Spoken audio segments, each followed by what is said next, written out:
Olha, veja bem, todo mundo que fazia movimento estudantil sabia que podia ser preso e sabia que corria o risco de ficar trancado lá dentro. Eu sou Lília Gondim, tenho 73 anos, sou economista, funcionária pública estadual aposentada. Eu não tinha nenhuma ligação com política, com nada. Minha única ligação com política era ouvir de noite, depois do Repórter S. Meu pai e os vizinhos corriam tudo para os muros de casa, das casas, né, comentando o jornal, e falavam muito de arraiz e não sei o quê, né? Mas eu não entendia nada. Quando eu vim estudar no Colégio Estadual do Recife, que hoje é Cizenando ou alguma coisa, ali na Cabugá, foi que eu tive o primeiro contato com a política estudantil, com o movimento estudantil, essa coisa toda. Através do Grêmio, que na época não tinha mais diretório, não tinha nada disso, né? E isso foi em 66, né? Que eu fui para o Colégio Estadual. Eu comecei a participar de reuniões fora da escola, de atividades de rua, né? E me entrosei no movimento estudantil. Em 69, teve já depois do AI-5, né, que foi em dezembro de 68, em 69 eu tinha terminado, em 68 eu tinha terminado o curso científico. E tinha me matriculado num colégio que era, é, como é que eu diz, era anexo da escola municipal. Eu fiz isso para continuar no movimento estudantil secundarista. Então, eu fui fazer o clássico lá. E nesse ano houve uma grande mobilização, assim, de um modo geral, nacional, contrária à, à vinda de Rockefeller aqui em Pernambuco. Rockefeller era uma das maiores fortunas do mundo, né, ligado ao imperialismo norte-americano, e foi recebido aqui com honras de chefe de Estado. Então, o movimento estudantil no Brasil inteiro fez atos contra essa vinda de Rockefeller. E o que é que a gente pichava? Fora Rockefeller, abaixo a ditadura. Né? Então, no meu grupo tinham, acho que umas 7 pessoas, ou 8, entre as quais Ramires, né, que estava muito procurado na época, e a gente montou um esquema no grupo para, se a repressão chegasse, Ramires fugia para um lado, com poucas pessoas, e a gente fugia tudo para o outro, para poder.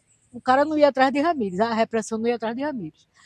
Aí, dito e feito, um dos ônibus que a gente pichou desceu um policial armado, né? E deu o famoso esteja preso para a gente.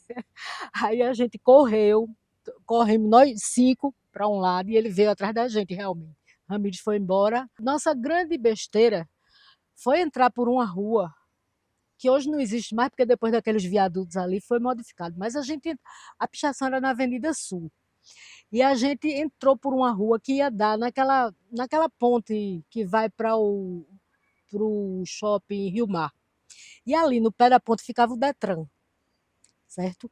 Onde tem um gramado bem grande, assim, antes de subir a ponte, assim, aí tinha o Detran ali, o Detran funcionava ali. E a gente correu por aquela rua, só que a gente não se tocou e não se lembrava e não sabia, ou não sabia, que aquela rua não tinha nenhuma entrada. Aí a gente foi obrigado a correr junto até o fim da rua, né? Então corrimos e o cara veio atrás da gente com a arma, gritando, e os 5 juntos, não tinha para onde fugir. A gente ainda entrou no ônibus, o cara gritou: fecha a porta, motorista, que é tudo comunista. Aí depois mudou, disse que era tudo ladrão. Mas aí a gente tirava a carteira de estudante e mostrava, o motorista abriu a porta, a gente desceu e pegamos um táxi. Aí, quando a gente já vinha voltando para a cidade no táxi, outro táxi emparelhou com a gente. O policial tinha se aliado a um policial do Detran, pegaram também um táxi e vieram atrás da gente. E a gente teve um grande azar aí, porque quando ele emparelhou, que disse assim: leva para a delegacia, que aí é tudo comunista. Então, lá no DOPS, nessa época, pelo menos nós, estudantes, a gente não foi torturado fisicamente. A gente ouviu muito grito, sofreu muito empurrão, muita sacudidela, né? Muito palavrão. eles só tratavam a gente assim, por palavra de bascalão, todo mundo era puta, todo mundo era assim, sabe? E a gente foi para o Bom Pastor. Eu, Eridan, Inês, que foi entregue aos pais, né? E chegamos lá, já tinham duas presas políticas, que eram de AP, Helena Serra Azul e Ana Medeiros. E nós passamos uns 2 meses e saímos para, como é que se diz, para responder o processo fora. A gente achou muito estranho, porque isso era depois do AI-5, não tinha mais habeas corpus, não tinha mais nada disso. E mesmo assim, nós duas fomos liberadas para esperar o processo fora. E a gente ficou com medo disso, afastado de tudo, né? Afastado de todo mundo, porque a gente só pensava que eles tinham soltado a gente para poder ficar seguindo, encontrando outras pessoas, isso tudo. Em março veio o julgamento e nós fomos condenadas a 1 ano, né? Por um crime absurdo, que foi agressão a uma nação amiga. Então a gente ficou 1 ano presa e lá dentro, durante esse ano, chegaram muitas outras presas políticas, que lá no Bom Pastor chegaram no total 23. Eu não convivi com todas as 23, porque chegaram algumas depois que eu saí. Tinha gente de vários partidos, mas a gente foi uma coisa que a gente foi um aprendizado muito bom, que primeiro foi o aprendizado da solidariedade, né? E segundo foi o aprendizado da convivência com outras pessoas, com outras posições políticas, com diferenças, né? E que a gente conseguia tratar isso muito bem, discutir, conversar, etc, etc.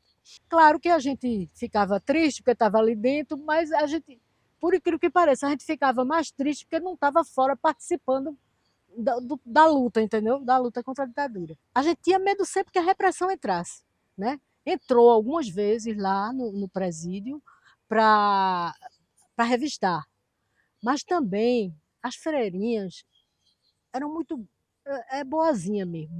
A gente também passou um período muito meio aterrorizante assim, quando 2 meninas que estavam com a gente lá, que eram do PCBR, foram pedidas em troca do sequestro de um embaixador. Então foi um período de muito terror para a gente, porque tiraram os rádios, televisão, tudo da gente. E a gente não sabia o que estava acontecendo, só sabia que tinha chegado uma notícia que iam levar elas duas. Outro episódio terrível que teve lá foi um dia que chegou um sábado à tarde. Olha, veja bem, eram 20 mulheres jovens, né? Que a mais velha tinha 27 anos, eu acho, que era essa que era estudante de medicina. Então, 20 mulheres jovens, bonitas na maioria. Chegou de repente no sábado à tarde um jipe do CPOR, cheio de rapazinho do CPOR, querendo entrar lá. Aí pronto, aí foi um terror. Disse, pronto, esses caras vão estuprar todo mundo aqui, né? Aí o que é que eles iam fazer lá? O que é que o CPOR tinha a ver com a gente, entendeu? Aí forçando a barra para entrar. E essa irmã que era como vó da gente, não deixou. Ela disse, só entra aqui com a ordem do juiz ou passando por cima do meu cadáver, entendeu? E aí, e ainda mais, estavam bêbados. Em dezembro, eu saí, eu, Eridan eu e Eridan, né? O resto do pessoal ainda ficou. E aí pronto, aí eu fiquei um tempo de molho, depois comecei de novo a participar. Quando chegou em 72, eu estava grávida e não estava fazendo nada. Não estava participando de nada, certo? Eu estava grávida, não dava para aparecer ainda a barriga, estava com acho que uns 2 meses de gravidez. E estava solteira ainda. Isso foi mais ou menos outubro ou novembro, eu ia casar em dezembro. Aí eu estava aprendendo a fazer baliza embaixo do meu prédio, quando encostou um Fusca do outro lado e desceu o Luiz Miranda, que foi o pior torturador que tinha aqui em Pernambuco. Luiz Miranda, porque ele tinha uma índole, ele além de ser, sei lá, ele tinha uma índole má, e ele dizia mesmo, ele dizia, você estava vendado, mas ele dizia, eu sou Luiz Miranda, investigador, e sou eu que estou lhe torturando. Ele desceu do carro com era uma arma feita uma metralhadora, um fuzil, era uma arma grande assim. Ele desceu do carro, ele e outro, gritando meu nome, sei que, parecia um filme de gangster, sabe, assim, venha, não sei o que, quem vier atrás eu queimo, não sei aquele negócio assim, sabe? Aí me pegaram, me botaram, tava eu, meu irmão e um amigo da família da gente que estava me ensinando a fazer baliza. Aí botaram um capuz e me arrastaram para o Fusca, né? Me botaram no chão do Fusca, do banco de trás, e o cara com o pé em cima de mim, sabe? E Miranda ia dirigindo e ameaçando o tempo todo, né? Você, eu sem saber porque estava sendo presa, né? Você, amanhã você vai amanhecer por aí, toda rasgada, com a boca cheia de formiga, não sei o quê, e virava para trás e dava murro em mim, né? Assim, né? Para trás. E aí me levaram para um lugar que depois eu fiquei sabendo que era o DOI, o DOI-CODE, né? Que funcionava ali nos fundos do quarto exército, ali no 13 de maio, né? Numa casa que hoje é uma casa de auxílio de saúde, não sei o que, blá. Eu fiquei lá alguns dias também, que eu não me lembro mais direito. Foram poucos dias. Mas assim, era choque, porrada, né? E jogava água em você e dava choque. E Miranda dizia, bate na barriga, porque não fica marca. E eu com medo da gravidez, mas não queria dizer nada da gravidez, porque a minha situação era a seguinte: a gente ainda tinha a ingenuidade de achar que se você era virgem, eles não iam fazer violência sexual com você. Mas isso não existia para eles. Mas na cabeça da gente ainda existia.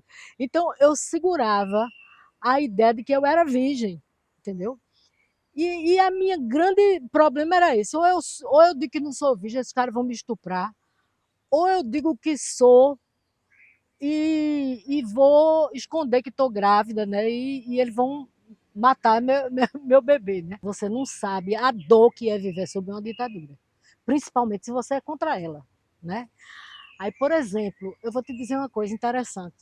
Quando saiu, depois do 8 de janeiro, quando saiu no jornal a primeira lista do pessoal que tinha sido preso, saiu uma lista, acho que 200 e poucas pessoas, que vinha dizendo a data de nascimento, o nome completo e a data de nascimento. Eu sou economista, negócio de brincar com essas coisas, aí peguei aqueles dados, fui trabalhar as datas de nascimento e descobri que 98% das pessoas que estavam ali no 8 de janeiro pedindo para voltar à ditadura, pedindo para entrar os militares de novo, não viveram a ditadura, nasceram depois da ditadura. Eu sou Lúcia Siqueira, né? Na verdade, eu comecei a minha militância muito jovem, porque meus pais eram camponeses, né? Minhas irmãs foram operárias da fábrica da macaxeira, né? E eu, bem pequenininha, já acompanhava as greves da fábrica da macaxeira.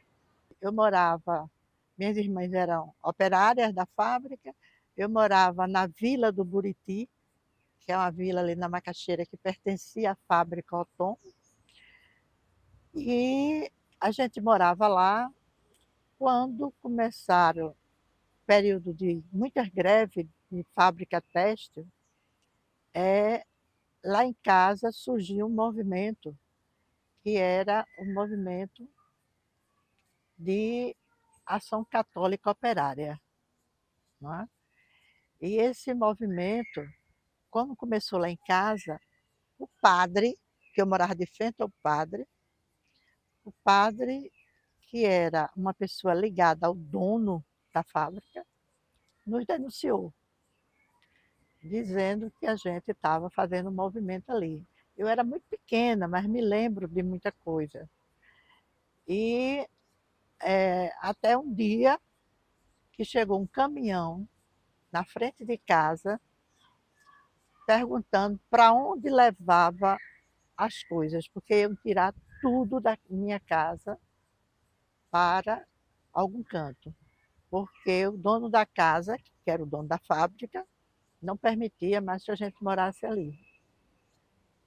Desse momento em diante, nasceu uma coisa diferente em mim. Por que, que a gente não estava fazendo nada, simplesmente estava conversando com os operários para eles terem os direitos deles e o dono da casa estava nos expulsando. E daí em diante, essa coisa diferente cresceu em mim. Por quê? Né? Se minhas irmãs trabalhavam direitinho, tudinho, e de repente o cara chega lá, bota um caminhão e pergunta para onde leva, né? E aí foi quando surgiu a militante Lucy. Estudei aqui no Dom Vital durante muitos anos. Foi aí que eu conheci o meu companheiro, né? E o tio dele também era do MCP, ligado a Paulo Freire e tudinho. Então, essa coisa começou a crescer dentro de mim, o diferencial. E uma coisa engraçada é que quando eu fui estudar de noite no Dom Vital, eu estudei, todo o meu período de formação foi no Dom Vital. E eu dizia assim, eu não vou namorar com nenhum menino daqui, porque eu conheço todos eles.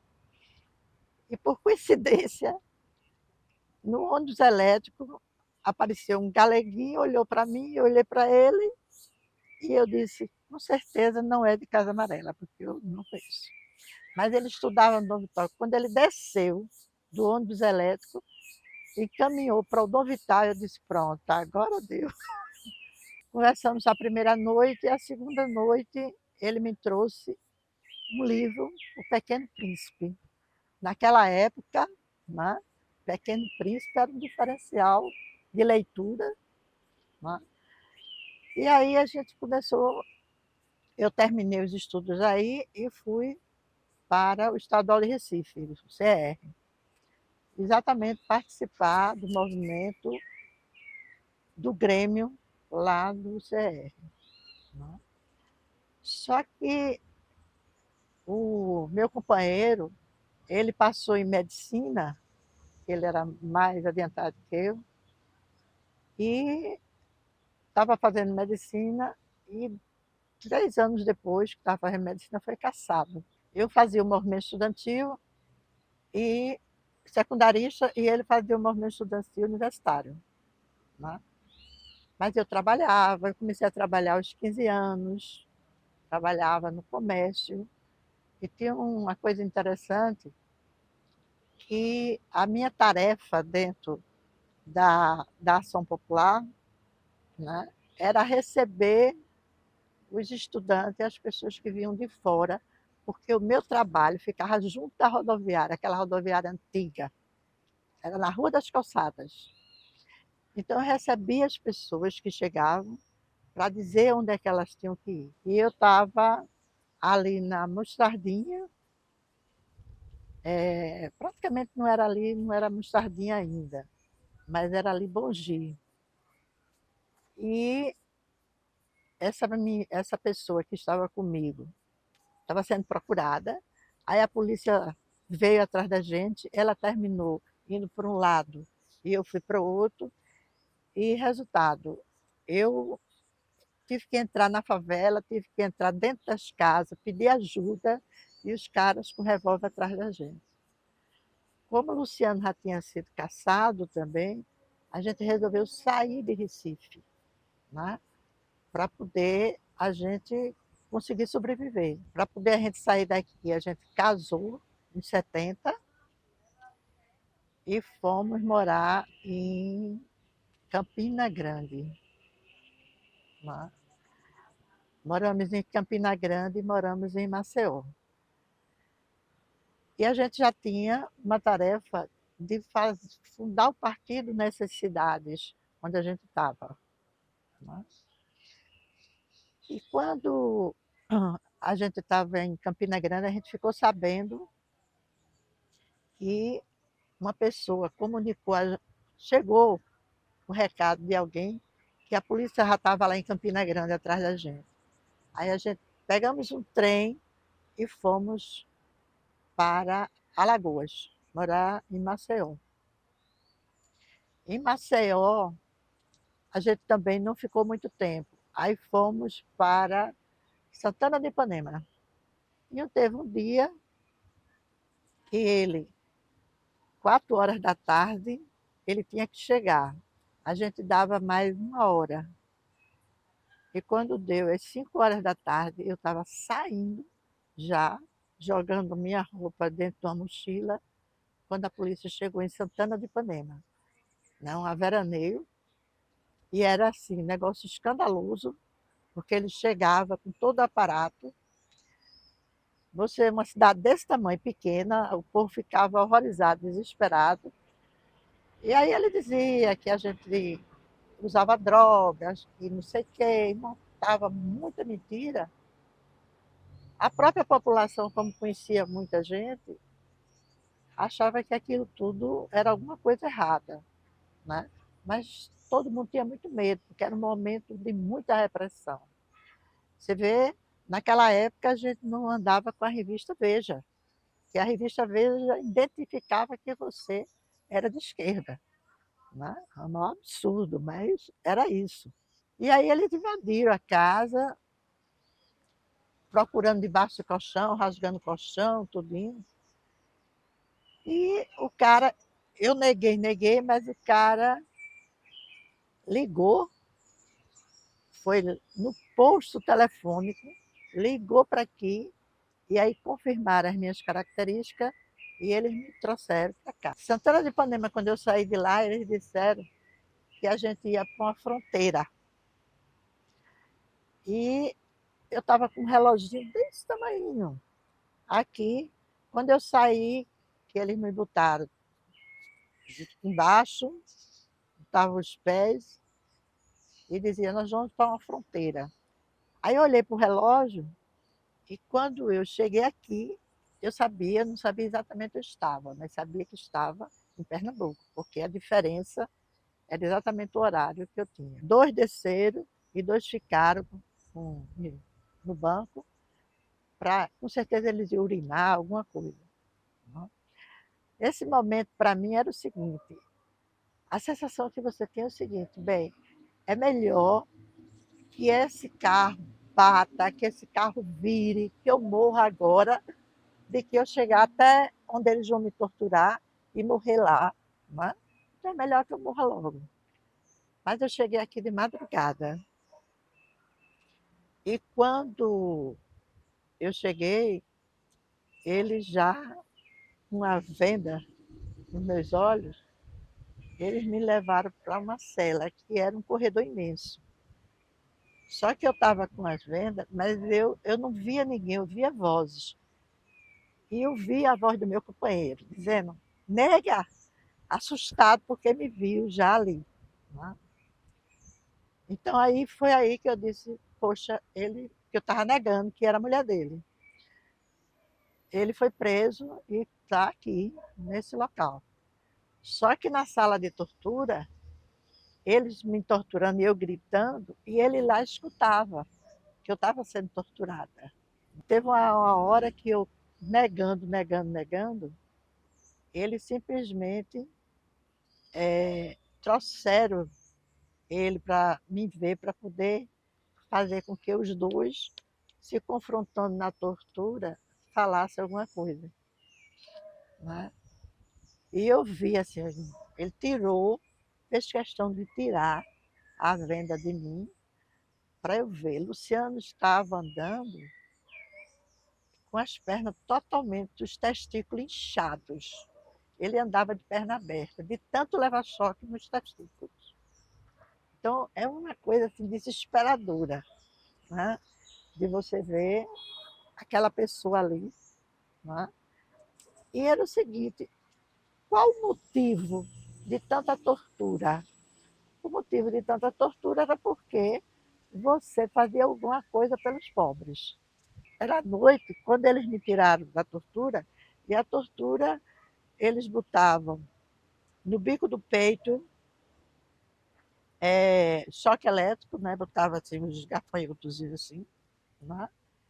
E lá na genitália. E era dor insuportável. Né? Aí você dizia assim, né? Tomara que eu morra com um negócio desse. A gente passou 62 dias no DOI, que era o principal órgão que fazia, que era exatamente nesse quartel. Né? É, é o quartel. E, a princípio, As celas ficavam no corredor e você via a pessoa que estava na sua frente. Logo depois, exatamente depois de um acontecimento muito terrível, que foi um companheiro que enlouqueceu na cela, eles resolveram botar um tapume nas coisas. Então, se você só tinha uma aberturazinha embaixo, onde passava a bandeja, e você poderia comer pelo chão, a gente passava, eu e as outras companheiras, deitado o dia todo no chão, para a gente ver quem passava para ser torturado. Aprendemos a distinguir quem era quem pelos pés. Esse companheiro nosso que enlouqueceu, ele tinha um problema na perna, uma ferida na perna. Ele jogava basquete e teve um problema, uma queda, e ele ficou com a ferida. Os caras botaram ele no pau de arara, 24 horas, amarrado exatamente na perna, de cabeça para baixo. Ele enlouqueceu, porque o que é que os caras queriam? Onde estavam duas crianças, que era de um casal, companheiro também nosso, que moravam no Ceará. E ele, quando ele voltou para a cela, a minha cela era de frente a dele, e ele dizia: escuta, eles estão lendo os nossos pensamentos, escuta. Aí eu dizia baixinho: calma, descanse, descanse, calma. Ele dizia: ó, eles estão sabendo o que eu estou pensando agora. Né? Porque era a forma seguinte: ele tinha medo que os caras lessem o pensamento dele e descobrissem onde as crianças estavam, porque ele foi que levou as crianças para um local para não ser presa, porque os pais foram presos. A tortura é uma coisa que você não quer para ninguém. Né? Quando você vê hoje um cara rouba um pão doce, um, um pedaço de qualquer coisa, e você vê os caras dando um chute no cara, você fica indignada. O meu companheiro tinha saído de manhã, e o outro dia de manhã ele não tinha chegado ainda. E o que é que a gente fazia? Todas nós mulheres pedíamos para lavar os pratos, as bandejas, e para o carcereiro não lavar. Qual o significado disso? Se tivesse um talher a mais, era um a mais que chegou. Se tivesse um talher a menos, era alguém que foi ser torturado e não voltou. Aí eu deixei um bilhetinho para ele, né? Avise. O aviso era bater na parede. E os caras simplesmente me botaram pendurada na grade o dia todo e a noite toda, porque eu fiz isso. Eu passei um mês e acho que uns 18 dias, um negócio assim. Meu companheiro ficou mais tempo. Aí ele já saiu direto para o presídio lá de Tamaracá. Um período de muito sofrimento, foi um período de muito angústia, porque o companheiro ficou preso, passou por 2 greves de fome lá na casa de detenção, tudo. Mas aí o movimento de anistia já estava se mexendo. Você não sabe o que é a ditadura, o sofrimento que muita gente passou, que muitas famílias foram destruídas por conta da ditadura, né? Que até hoje tem, hoje não, porque as mães já morreram, mas muitas famílias não tiveram os corpos dos filhos de volta. Então, isso é muito angustiante. Eu termino dizendo a tu o seguinte: que tivesse de acontecer, aconteceria tudo de novo. Eu faria tudo de novo, sabe? Faria mesmo. Talvez fizesse um pouco melhor do que eu fiz.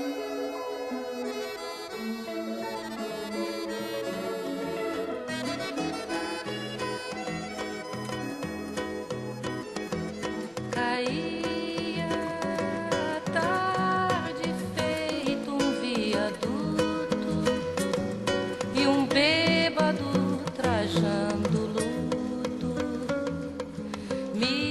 lembrou